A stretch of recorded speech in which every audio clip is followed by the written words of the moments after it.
It's so good to be here. This is what I love to do. I like to share some things that might help you in life, but also help you understand that there's a bigger game. And I'd love being here. Thank you, Tom, for that introduction. And sports psychology, some of you don't even know what that is. Basically, it's understanding of how our mind works when we perform, whether it's in business or sport or whatever. It's not, Freudian psychology. It's basically comes from great athletes. It comes from great coaches and understanding how this thing affects us when we perform. One of my missions in life, and especially I think what I do in sports psychology is just a shadow of really what God's called me to do. And maybe in your life, as you think about what it is that you do and your passion, it may just be a shadow of what God has called you to do in this big game. The game for the hearts and souls of men and women for eternity. Do you know what eternity is? Have you thought about that? Will you influence and affect eternity today?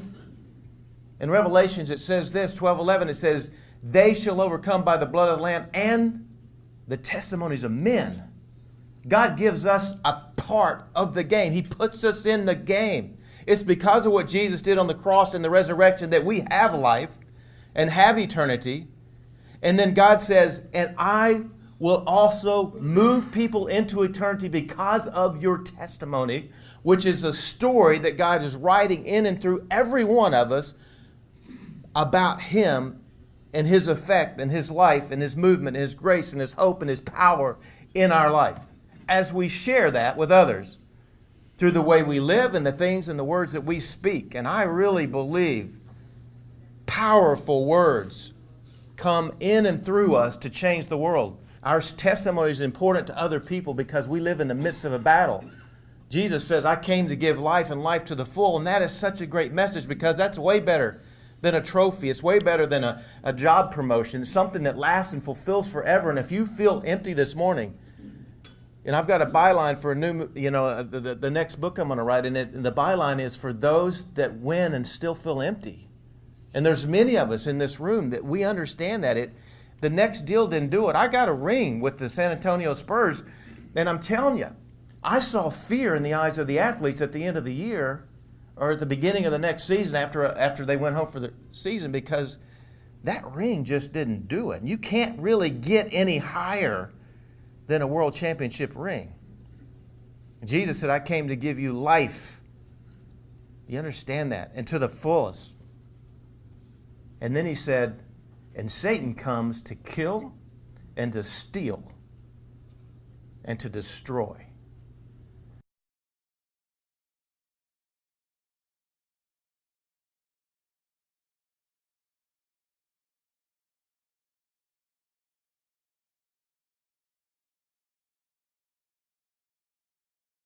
In sport, when I'm working with people, I try to get two pictures very clear to them. Number one, I want to know where you want to go. What's the picture? What's the sort of the trophy you want to hold someday? In business, it's the same thing. Where is it you want to go? What is it you want to do? Hopefully underneath that is so that you can influence and have a bigger platform. That's what it's all about. But I want to know what that trophy is first.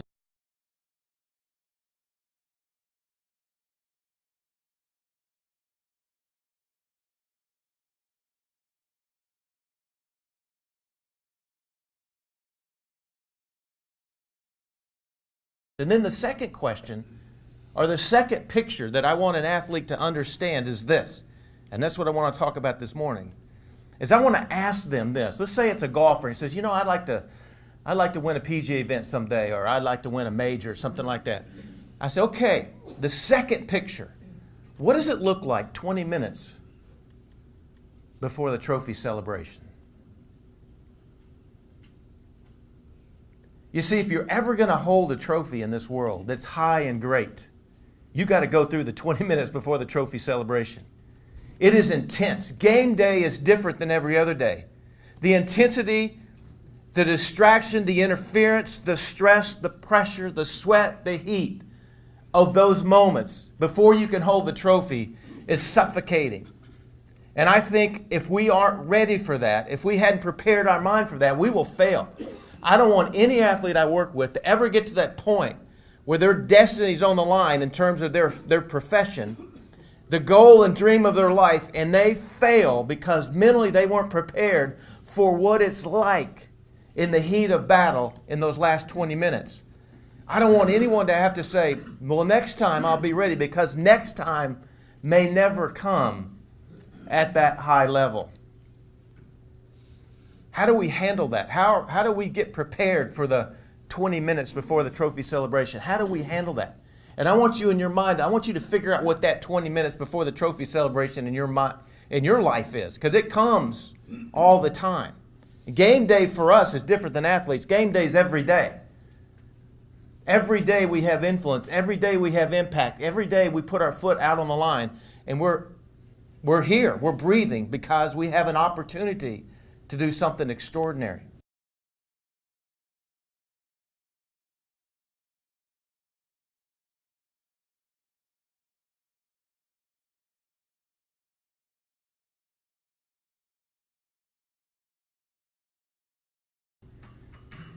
You've all been there. You know that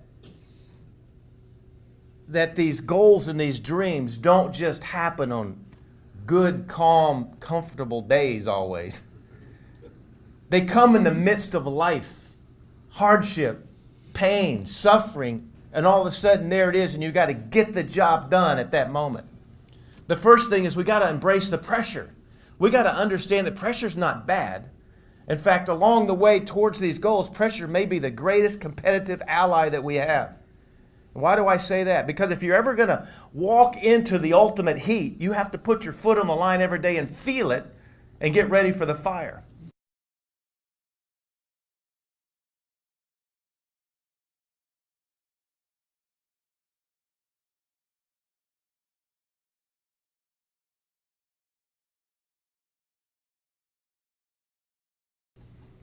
James writes in the New Testament.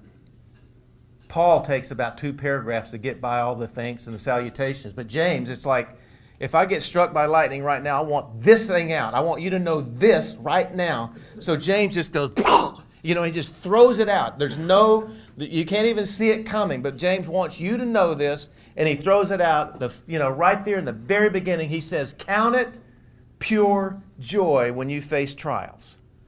And you're going, this guy's a lunatic. I like my first kiss, I kind of like making an eagle or a long putt. I kind of like it when my team wins. I like it when the deal comes through. That's pure joy. No. God spoke to James to write to us, count it pure joy when you face trials of all kinds, because that leads to perseverance. And he's not done. And perseverance has to run its course out through us before a man is mature and complete.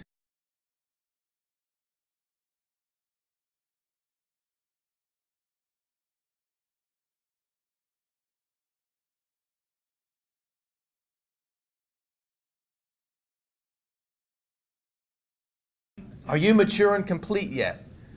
Do you want to be? Isn't it our goal to someday to be everything God called us to be complete and mature? And if so, 2 + 2 isn't 4 in God's economy.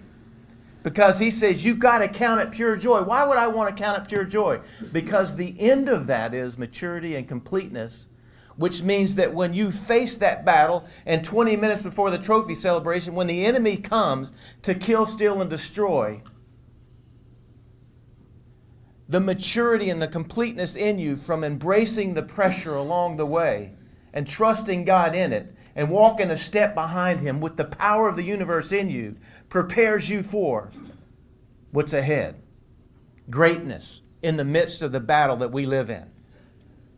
This is not time to fear. We don't have to fear the battle. We know who wins in the end. Do you understand that? This is the only game that you'll ever play where you know the score at the end. We win if you're on that team. We will win. There's no fear in that. In fact, 1 John says this, perfect love casts out all fear. I asked my girls, what does all mean? Dad, that means everything. I said, can we really count on that? Yes. And if you're honest with yourself, and as I work with players, fear is the underlying theme of almost every issue in performance. I'm to the point now when a player says, I want to work with you, that I say we're going to do two things. We're going to work on the head, and we're going to work on your heart. And I get the head part, and they go, what do you mean heart? I said, I don't care where you are in your faith journey, but we're going to start wherever that is, and we're going to move forward. Because I know this as a sports psychologist. I cannot help you get rid of fear. We can help restrain it. We can try to cover it up. We can try to block it. We can fake it. But I know one thing. God, the God of the universe, gives us His promise and precept when He says perfect love casts out all fear. And I want these players to understand, if you're walking in a relationship and growing in your knowledge and love of God, fear dissipates. And when fear dissipates, you get better. Not so that you can get the glory, so that He gets the glory, and you have a platform, and your testimony does what that verse said earlier. By the blood of the Lamb and the testimonies of men, they shall overcome. Who are they? Everyone in the midst of the battle that we're talking about. They shall overcome.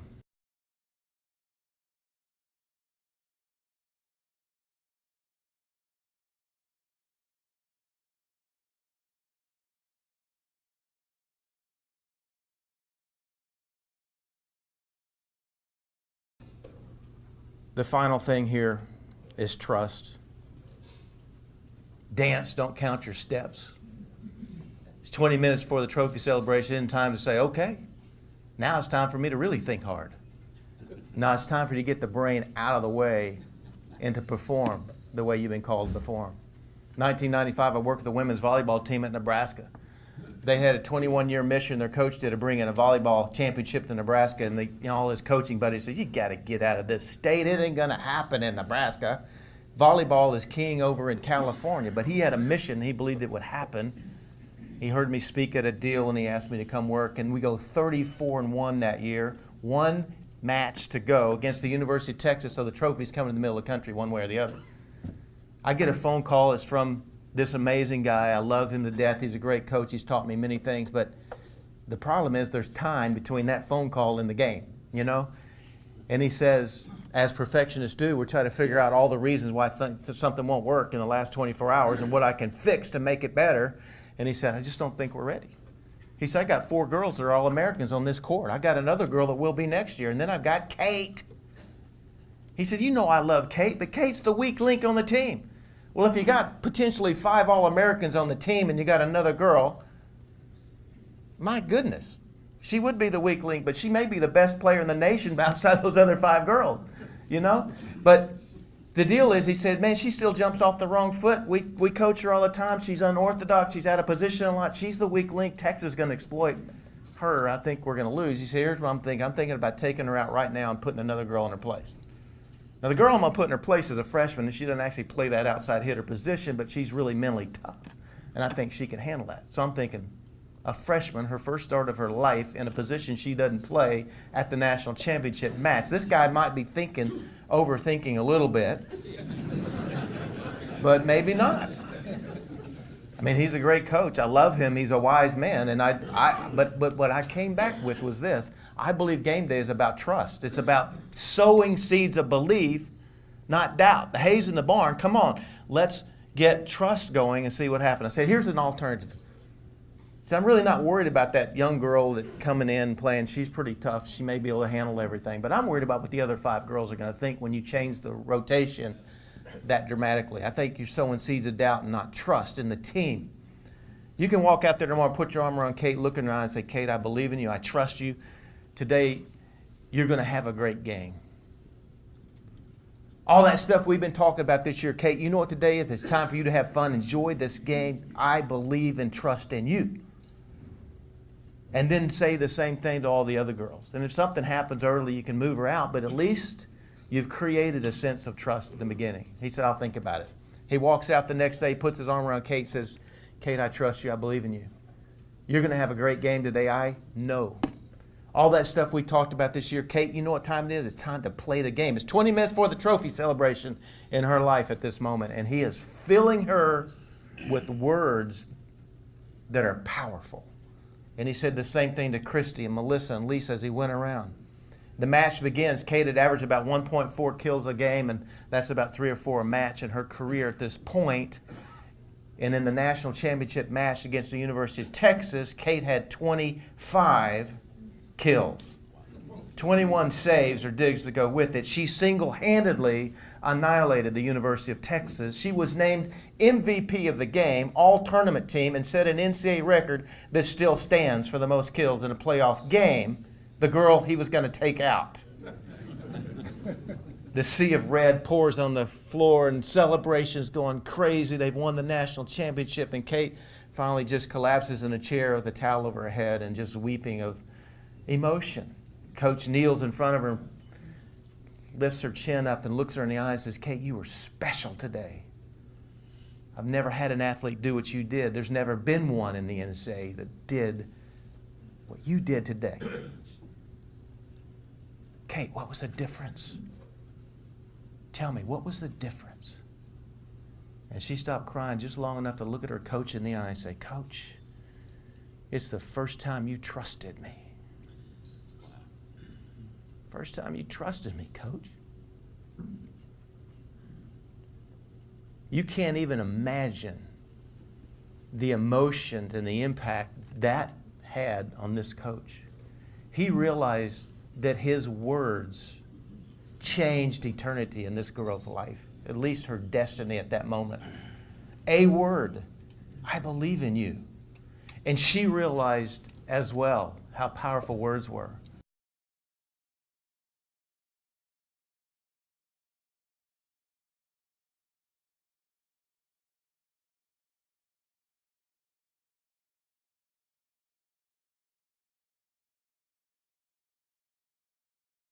He did these other steps we talked about. He embraced the pressure. James goes on down here, he says, consider it pure joy. And then in verse 12, he says, blessed is the man who perseveres under trial, because when he has stood the test, he will receive the crown of life that God has promised to those who love him. In the game of life is obviously what the Bible's talking about here. All these other things are just shadows. They're just stories and illustrations of life in 20 minutes before the trophy celebration, when people change the way they think. What I love is that this right here is the power for the 20 minutes before the trophy celebration. The power to have freedom in the chaos of life is right here. You were made to be a warrior. You were made to battle. You were made a man of men. God has created you for purposes beyond what you have ever even thought. And he says in Ephesians that I will do in and through you more than you can think, dream, or even conceive, if we do what? We walk a step behind him in his wake, where he calls us to go, using the influence and the testimony that he's writing every day through us into those 20 minutes before the trophy celebration, into those failures, into those illnesses, into those hopeless situations.